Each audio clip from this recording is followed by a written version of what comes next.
જય શ્રી કૃષ્ણ. સર્વ વૈષ્ણવોને મારા ભગવત સ્મરણ. શ્રી ગોસાઈજી પરમ દયાલ કી જય. પુષ્ટિ સત્સંગ ચેનલમાં આપ સર્વ વૈષ્ણવજનોનું હાર્દિક સ્વાગત કરું છું. વૈષ્ણવો, આજે સત્સંગમાં સાથે મળીને 252 વૈષ્ણવોની વાર્તામાંના 58મા વૈષ્ણવ પાથો ગુજરીની આપણે વાર્તા સાંભળવાના છીએ. તો આજે વાર્તા પ્રસંગ છે, એમની શરૂઆત કરીએ એ પહેલા વૈષ્ણવો આપ સર્વને નિવેદન કરું કે અવશ્ય પુષ્ટિ સત્સંગ ચેનલને હજુ સુધી આપે સબસ્ક્રાઇબ ન કરી હોય તો કરશો, જેથી કરીને પુષ્ટિ માર્ગીય સત્સંગો આ પુષ્ટિ સત્સંગ ચેનલ દ્વારા તમને પ્રાપ્ત થતા રહેશે. સાથે સાથે તમને સત્સંગમાં આનંદ આવે ને તો વિડીયોને લાઈક, કમેન્ટ અને શેર કરવાનું ભૂલશો નહીં, જેથી દરેક વૈષ્ણવોને સત્સંગનો લાભ પ્રાપ્ત થાય. હવે શ્રી ગુસાઈજીની સેવકની પાથો ગુજરી અન્યોરમાં રહે છે તેમની વાર્તાનો ભાવ કહીએ છીએ. એ સાત્વિક ભક્ત છે. લીલામાં એમનું નામ ચપલા છે અને એ ચપલા મનમથ મોદાથી પ્રખ્યાત છે, તેથી એમના એ ભાવરૂપ છે. શ્રી ઠાકોરજીમાં એમનો બાળ ભાવ છે. એમનો જન્મ ભવનપુરમાં એક ગુર્જરને ત્યાં થયો છે. 10 વર્ષની વયે તેનું લગ્ન અન્યોરના એક ગુજર સાથે થાય છે. કેટલાક દિવસે એનું આણું થાય છે. ત્યારે અન્યોર આવીને શ્રી ગુસાઈજી પાસે નામ પામે છે. દેવ દમનમાં એને નાનપણથી જ પ્રીતિ હોય છે. રોજ તે દર્શને જાય છે. એનો શુદ્ધ પ્રેમ જોઈને શ્રી ગોવર્ધનનાથજી એના પર ખૂબ જ કૃપા વરસાવે છે. પછી કેટલાક દિવસે એને 2 પુત્ર થાય છે. તો બાળપણથી જ તેનામાં ભક્તિભાવ વૈષ્ણવો જોવા મળે. નાનપણથી જ તેમને દેવ દમનમાં પ્રીતિ પ્રેમ છે. એનો શુદ્ધ પ્રેમ જોઈને શ્રી ઠાકોરજી એના પર કૃપા વરસાવે છે અને એમને 2 પુત્ર રત્ન છે એ પણ સાંપડે છે. શ્રી ઠાકોરજી તેના ઘરે પધારીને જે જોઈએ એ માંગીને લે છે અને એ રીતે તેના પર કૃપા દ્રષ્ટિ કરે છે. શ્રી ગોવર્ધનનાથજી પોતે એના છોકરાઓ સાથે ખેલે છે, કેમ કે લીલામાં એ બંને હોય છે. એકનું નામ છે નરુઆ અને બીજાનું નામ છે ગરુઆ. તો એમનો આજે આપણે વૈષ્ણવો વાર્તા પ્રસંગ છે એ સાંભળવાના છીએ. એક દિવસ પાથો ગુજરી પોતાના છોકરા માટે દહીં ભાત, છાક, ભાથું છે કરી અને લઈ જતી હોય છે. તે વનમાં જતી હતી ત્યારે શ્રી ગોવર્ધનનાથજી છે એ તો ગોવિંદ કુંડ પર પર્વતની છાયામાં ઊભા છે અને ત્યાં તે છાક લઈને આવે છે. શ્રી ગોવર્ધનનાથજી તેને શું કહે છે? અરે મૈયા, આમાં શું છે એમ પૂછે છે. તે પ્રભુને શું કહે છે કે બેટા, આમાં તો દહીં ભાત છે એમ કહે છે. તેથી શ્રી ગોવર્ધનનાથજી તેને છાક કોના માટે લઈ જાય છે એવો પ્રશ્ન છે એ કરે છે. તે પોતાના દીકરાઓ માટે. સવારમાં જ છે દીકરો છે તો વનમાં ગયો છે, ઘરમાં રોટલી હતી નહીં, તેથી એ ભૂખ્યો ગયો છે અને છાક તેને પહોંચાડવા હું જઈ રહી છું એવું કહે છે. એથી શ્રી ગોવર્ધનનાથજી પોતાને પણ કે ભૂખ લાગી હોય એ છાક તે પોતાને આપી જાય તો સારું એમ તેને જણાવે છે. તે ગોવર્ધનનાથજી કે મને ભૂખ લાગી છે તો મને છે આ છાક આરોગાવી દે ને. ત્યારે પાથો ગુજરી એને કહે છે કે બેટા, મારો દીકરો છે એ ભૂખ્યો થયો હશે, એથી ગોવર્ધનનાથજી તેને ઘરમાં છે બીજી હાંડીમાં ભાત છે, તે તું તારા પુત્ર માટે લઈ જાજે. આવું કહે છે કે હજી ઘરે પડ્યા છે ને એ લઈ જાજે. આ તો તું મને જ પીરસી જા, હું બહુ ભૂખ્યો થયો છું એમ પણ તેને જણાવે છે શ્રીનાથજી બાબા. આવી રીતે તો પ્રભુ છે માંગીને પણ આરોગે એવો સંબંધ છે આ ભક્તનો ભગવાન સાથેનો. આથી તે શ્રી ગોવર્ધનનાથજીને શું કહે છે પાથો કે છાક લ્યો.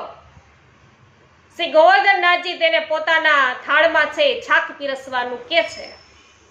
તેથી તે શ્રી પ્રભુની પાછળ પાછળ મંદિરમાં આવે છે.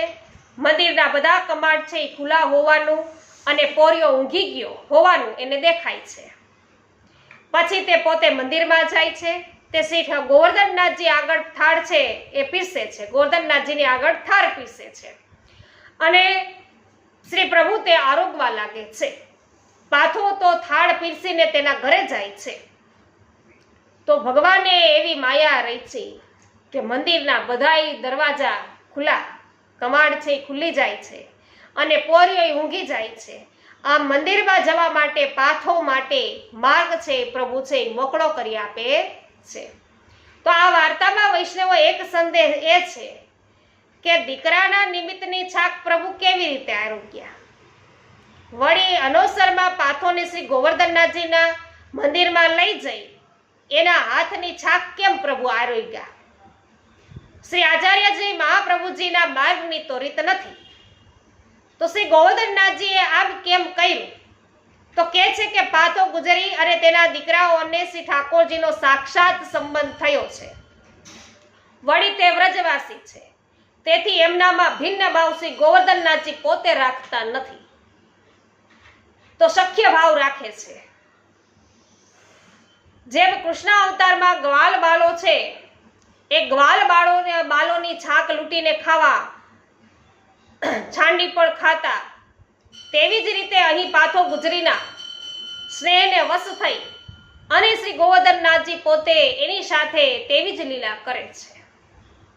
વળી અનોસરના સમયમાં વ્રજ ભક્તોને સેવાનો અધિકાર છે, તેથી શ્રી આચાર્યજી મહાપ્રભુજી પોતે અનોસરમાં પંખ વગેરેની સેવા છે એ ન રાખી. પાથો ગુજરી વ્રજ ભક્ત છે, તેથી તેને આ અધિકાર શ્રી ગોવર્ધનનાથજીએ પોતે આપ્યો છે. તો અનોસરના સમયમાં મંદિરમાં લઈ જઈ એના હાથેથી છાક આરોગ્યા.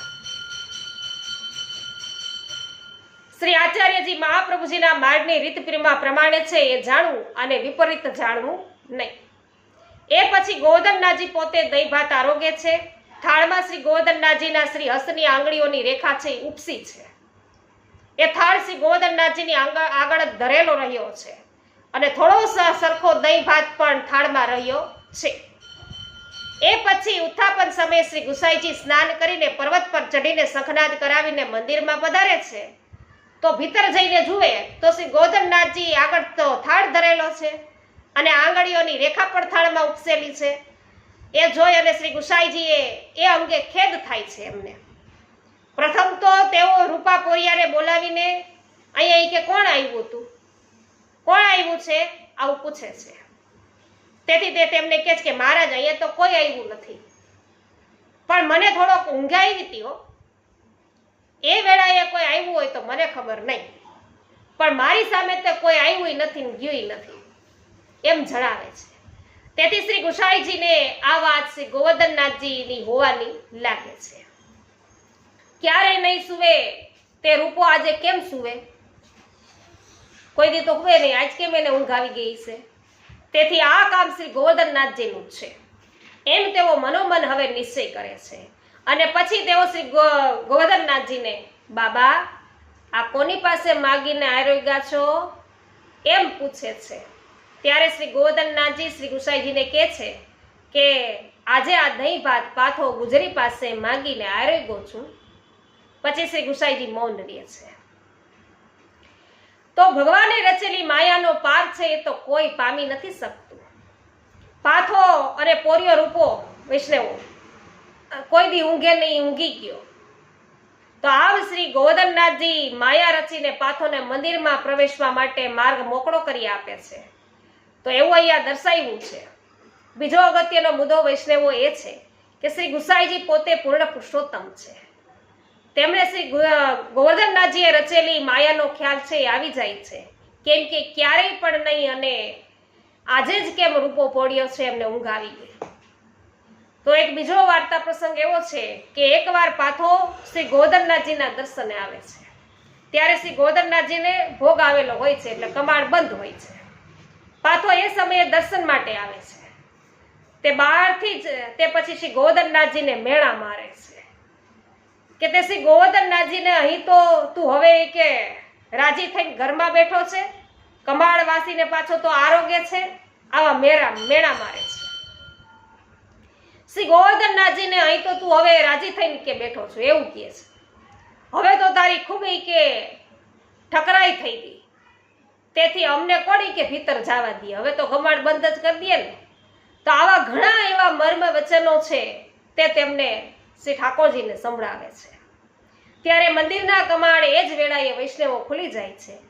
એ પછી તે ગોવર્ધનનાથજી પાસે મંદિરમાં જાય છે.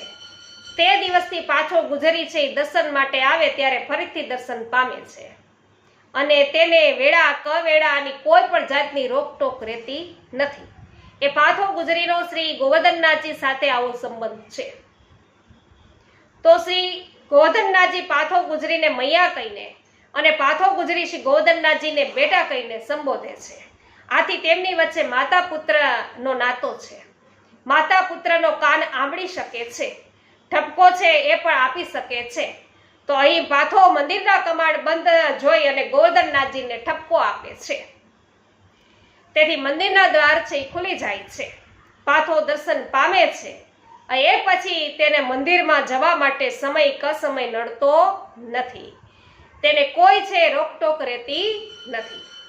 વળી શ્રી ગોવર્ધનનાથજી કુંવારાનો ભોગ જ્યારે આરોગે ત્યારે શ્રી ગોવર્ધનનાથજીને ત્યાં ખાવા માટે પાથો ગુજરીનો સમસ્ત પરિવાર આવે છે. પાથો ગુજરીનો આ નેગ છે. આ પાથોની વાત છે એ તો વૈષ્ણવો હવે ક્યાં લગી કેવી, એની વાત એ જ જાણે. એ પાથો ગુજરી શ્રી ગુસાઈજીની આવી કૃપાપાત્ર ભગવદીય હતી, તેથી એની વાર્તા ક્યાં લગી કહેવી.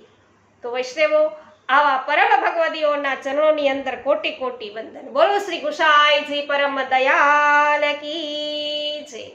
વૈષ્ણવો વાર્તા પ્રસંગમાં આનંદ આવ્યો હોય તો વિડીયોને લાઈક, કમેન્ટ અને શેર કરવાનું ભૂલશો નહીં.